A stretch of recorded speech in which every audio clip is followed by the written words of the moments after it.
Hello, I'm Alexandra Harrison.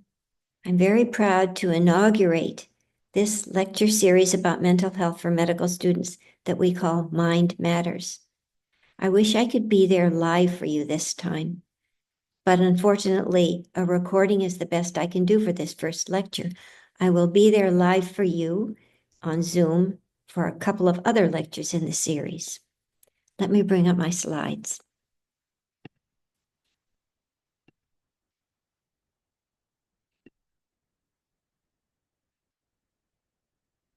What I'm going to talk to you about today is what all doctors need to know about child mental health. Core competencies are what we need for a healthy and successful life in childhood, but also in adulthood, and they begin at the very beginning of life, even in utero. As all developmental processes, core competencies result from a combination of inheritance and the environment. All individuals inherit genes from their parents, and the environment contributes helpful resource enhancing factors and unhelpful resource depleting factors that we call ACEs, or adverse childhood experiences, and I'll talk about that a little later on. Here are 5 key ideas in child development. A child's health and well-being is affected by stressful life experience. Inheritance plays a role in making the child more sensitive to this stress or less sensitive to this stress, but also the parent-child relationship plays a big role. A strong parent-child relationship can buffer or at least moderate somewhat the negative influence of a stressful life experience on the developing child. And a child-parent-doctor relationship can also play a role because the doctor's influence in supporting the parents of the child and supporting the child can also be an important contribution to the child's health and well-being. Now I'm going to bring up another important concept, that of resiliency. How does the child manage the stress in his life? I'm going to propose that the child's genes, which includes his temperament and inherited disorders such as learning disorders, these affect the child's well-being and resiliency, but I'm also suggesting that while on the one hand, the child's resiliency can be affected negatively by ACEs, on the other hand, the child's resiliency can be somewhat protected by positive relationships in the child's life with parents, family, and also with a doctor. So let's talk about when child mental health problems can appear. In infancy, believe it or not, mental health problems can begin in infancy, and they can be expressed in disturbances in the caregiving relationship, in failures in breastfeeding or weaning, or growth faltering, which we used to call failure to thrive, or colic or language development, problems with crying, feeding, and sleep. In the early school years, child mental health problems can be expressed in tantrums, irritability, or anxiety, learning disorders, difficulty with peers, eating, sleeping, and toileting. In pre-adolescence or pre to mid-adolescence, mental health problems can be expressed in anxiety and depression, sexual development problems, learning problems, problems with peers, screens, and family conflict. And then in mid to late adolescence, mental health problems can present themselves as problems with sexuality and learning and family conflict again, screens, peers, and plans for the future.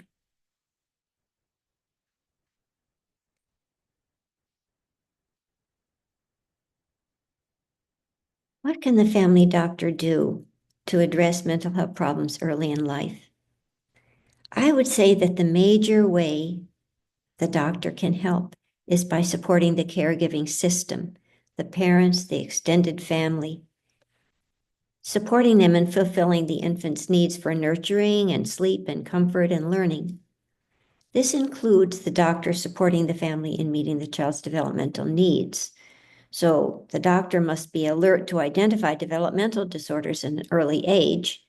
The most severe of these is autism, but also ADHD and specific learning disabilities begin to express themselves at this age.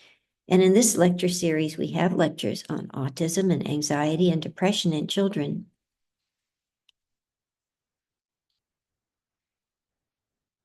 From ages 6 to 10, there are also tantrums, which I like to think of can be helped by what I call good discipline. Maybe we can talk about that later on. There also is extreme irritability and fears and anxiety that are more extreme than usual, eating, sleeping, and toileting problems, and problems with temperament. Here we have, in this lecture series, we again have lectures on autism and anxiety and depression and learning disabilities. In the age 11 to 15, the doctor can support the caregiving system in dealing with anxiety and depression and family conflict and learning disorders and difficulties with peers and sexual development. Early adolescence brings big changes in the child's brain and body, and children in this age suffer a lot from anxiety and depression. Family conflict is also very important as they struggle with independence, and learning disabilities as they encounter more complex academic challenges. Peer problems can result as relationships with peers become more complicated, and sexual development with the hormonal and brain changes that come at this time of life can really be significant. Contemporary life with social media and video games can become addictive, especially to a child of this age.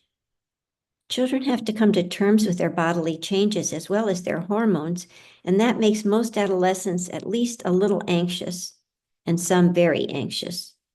Also, there's this pruning process in the adolescent brain, both in the cortical centers that govern judgment and the reward centers of the brain. And these changes can cause impulsive, risky behavior that can present really significant behavior problems, and that these become apparent at this age.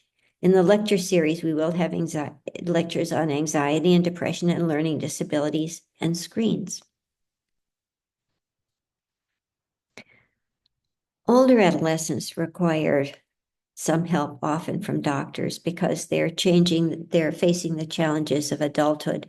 Sexuality continues to be a challenge. Relationship with peers is more complicated, and as is academics, and screens are a problem. And family conflict can also cause problems at this age.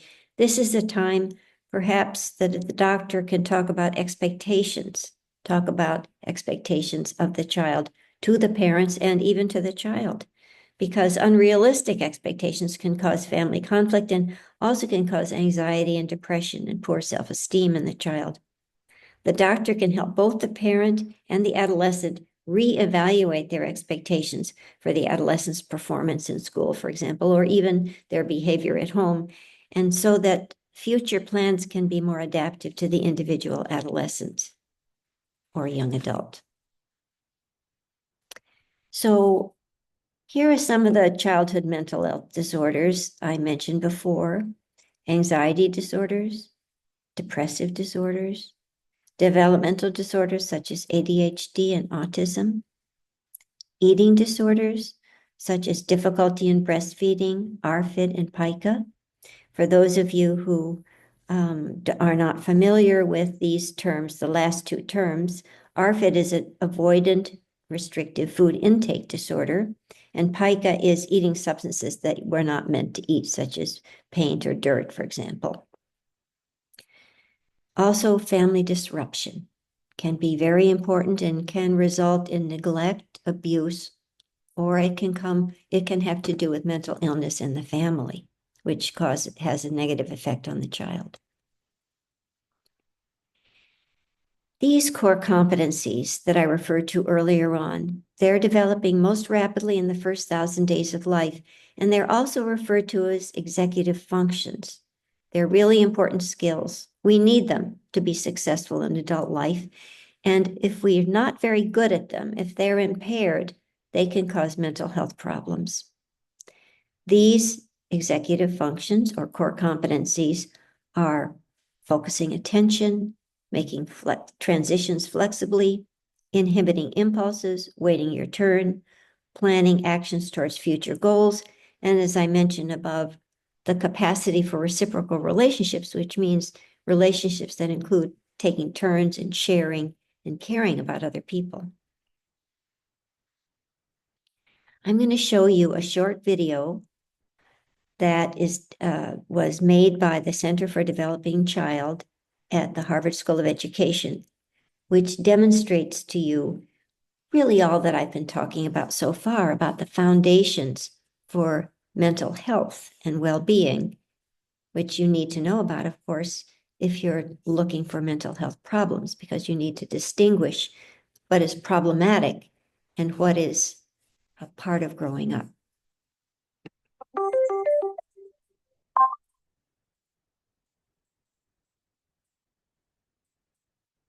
A child's experiences during the earliest years of life have a lasting impact on the architecture of the developing brain.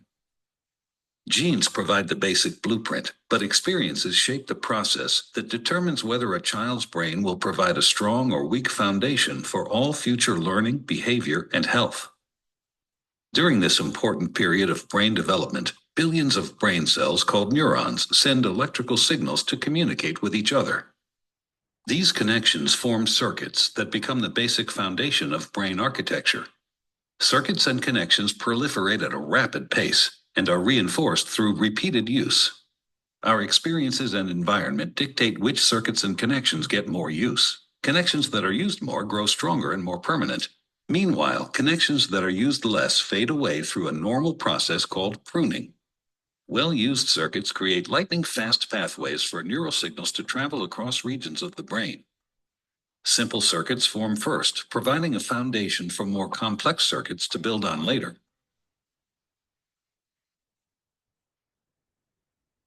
Through this process, neurons form strong circuits and connections for emotions, motor skills, behavioral control, logic, language, and memory during the early critical period of development. With repeated use, these circuits become more efficient and connect to other areas of the brain more rapidly. While they originate in specific areas of the brain, the circuits are interconnected. You can't have one type of skill without the others to support it. Like building a house, everything is connected, and what comes first forms a foundation for all that comes later.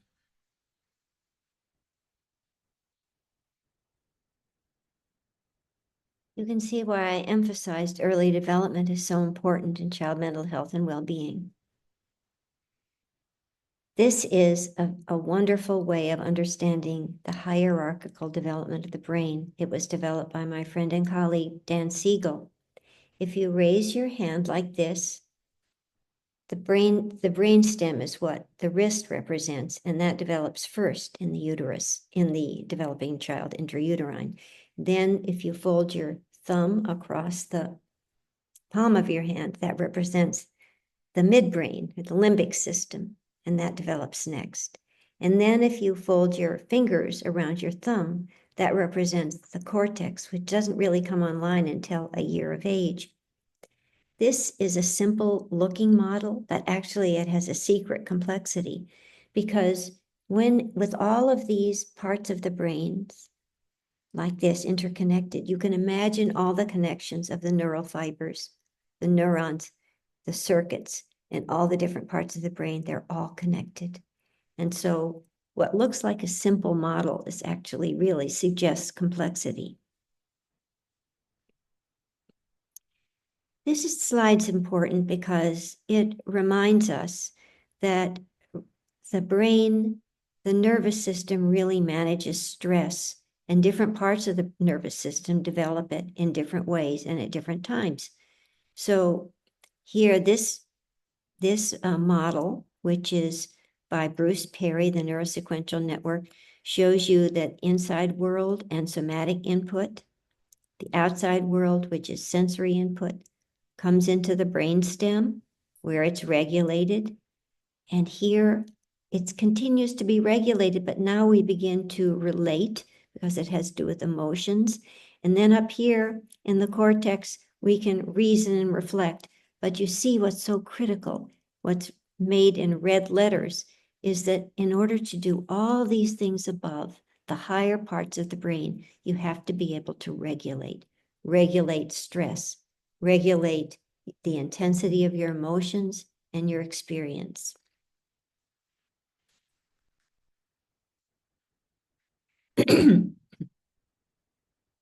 This slide shows us that all mental health problems, and indeed all health, and not just in children, but in adults too, all involve some difficulty with self-regulation.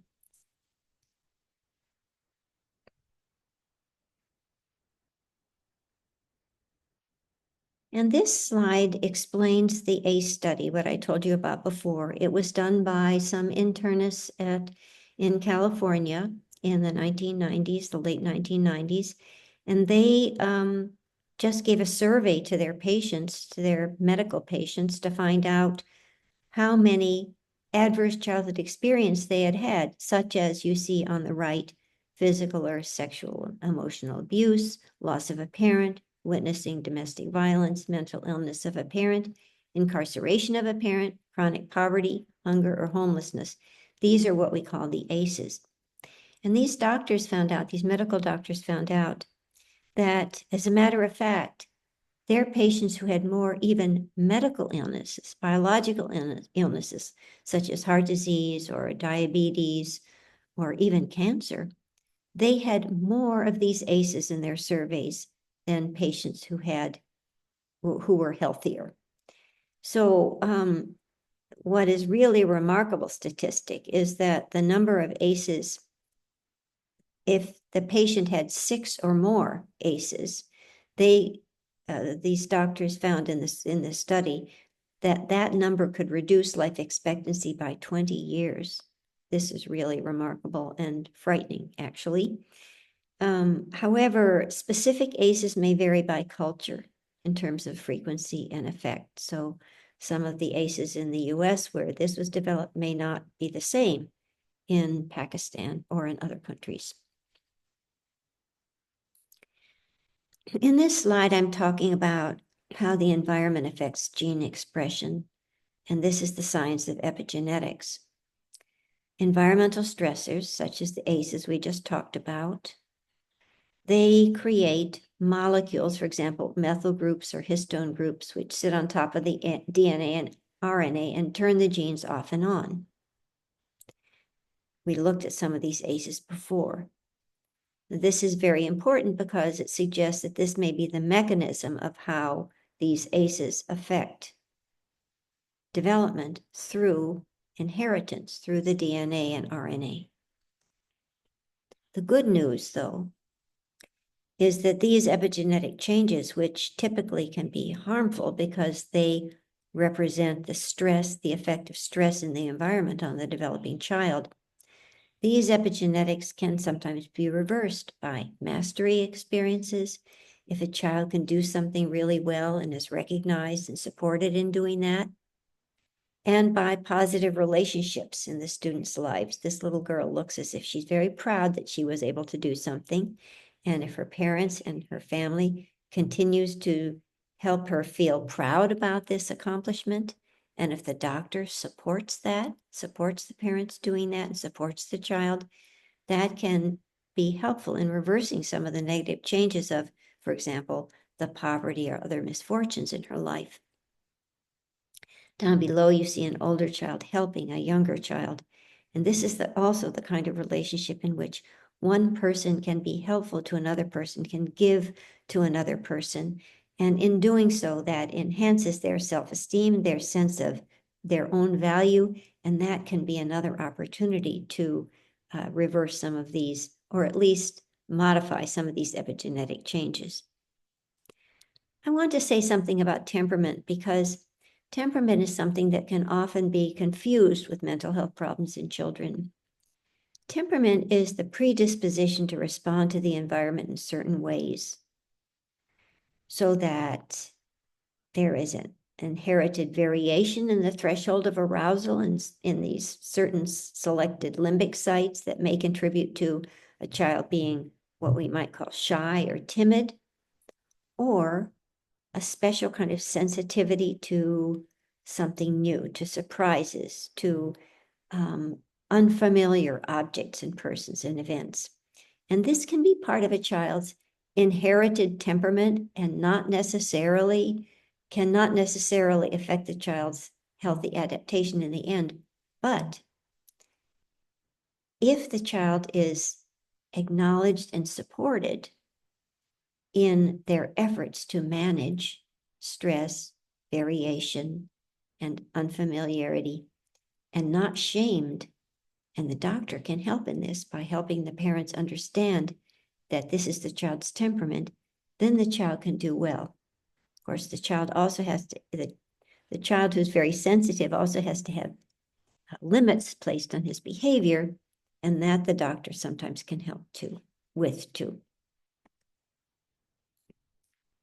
This slide I put in because I wanted to help you as doctors get a sense of what is important to do before you encounter a patient from a mental health point of view.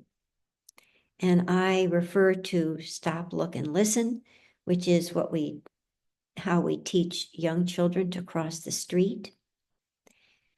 Because I would like you as doctors to stop at the door before you meet a patient and consult your own temperature. How are you feeling today?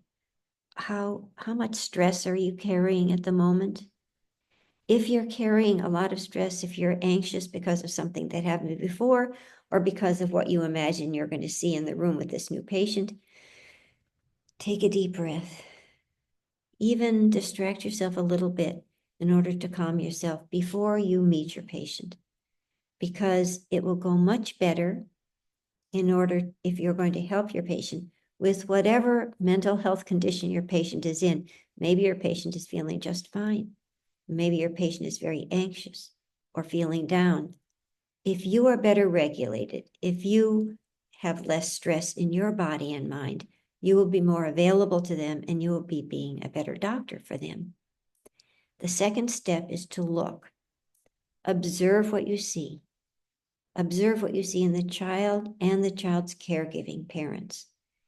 Look at how they're communicating stress or comfort. That will also help you make a connection with them. And this connection is what I was talking about before in terms of a helpful relationship that can buffer some of the stress in your patients' lives and can help no matter what kind of mental health problems they have or do not have. And the third is to listen. Listen to what the parents and the child have to say with an open mind and without judgment. This is much harder than it seems. Everybody imagines that they are unbiased, open-minded, all those good things, but actually all of us carry some biases. We're all going to experience some stress sometimes.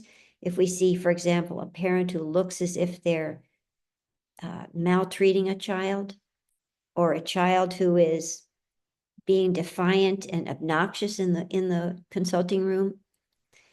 But if you regulate yourself so that you can be open-minded and not so stressed when you meet this family, you will be able to understand better the meaning of the behavior of both the parent and the child, and you will be in a much better position to help them. I'm going to tell you a story that illustrates this beautifully. As some of you may know, I have worked with the lady health workers in rural Pakistan. And one lady health worker told me a story which really exemplifies this stop, look, and listen guidelines that I just told you about. She told of visiting a home during the heat wave, and she saw a toddler running around naked. She started to give the mother some advice about the danger of his becoming dehydrated, but the mother was angry and she responded, "If you can pay my electricity bill and fix inflation, then I will listen to your advice." I wonder if any of you have had an experience like this. It's very hard because when you're a doctor, All you want to do is to help your patients, to make them better. And if they sound as if they don't want your help, that can feel like a rejection. But this time, the lady health worker was very wise. She was quiet as she listened to this woman talk about all the problems her family was experiencing. They were real problems, they were big problems, they were related to poverty. And the lady health worker knew that she couldn't do anything about them. So she had to deal with that feeling she was having in herself, her disappointment, her feeling of helplessness. And after she listened to the woman for quite a while, she replied, "You are right. I cannot fix your big problems, but I can do something to protect your child in this moment." And she went to her car and she brought back some hydration tablets and gave them to the woman. And the woman accepted her help. So listening to the woman quietly make her complaints with an open mind, the lady health worker was able to make the kind of connection with her that allowed the woman to feel, well, listened to and joined in a way. And then the woman could listen to the lady health worker's information about protecting her child in the heat wave. It was also interesting that the lady health worker had some concrete help for her in the hydration tablets. And I think that sometimes small concrete gestures that we make with our patients can also make a big difference. So here is a summary. These are the lady health workers. And here is a summary of the advice that I can bring to you from the wisdom in the lady health worker story. It's very important, and it really has to do with all of your encounters with patients, even though I consider it based in mental health. Number one, listen quietly and with an open mind to the parent and the child patient's complaints. Number two, acknowledge the limits of what you can do. Number three, offer a little bit of concrete help, even if it's small. It doesn't have to be an object. It can be some other kind of acknowledgement or small piece of advice that can be accepted at this point about something uncontroversial. And number four is then offer your knowledge, then offer the medical help you have to give them. So the role of a family doctor is to diagnose and treat medical problems, but it's always also to support the caregiving relationship. The caregiving relationship between the child and the parents, the child and other family members, and the community. And then number three, it's to create a relationship with this family and to maintain that relationship. The relationships matter. We said at the beginning that the title of this lecture series might be The Mind Matters. Well, also relationships matter. Thank you.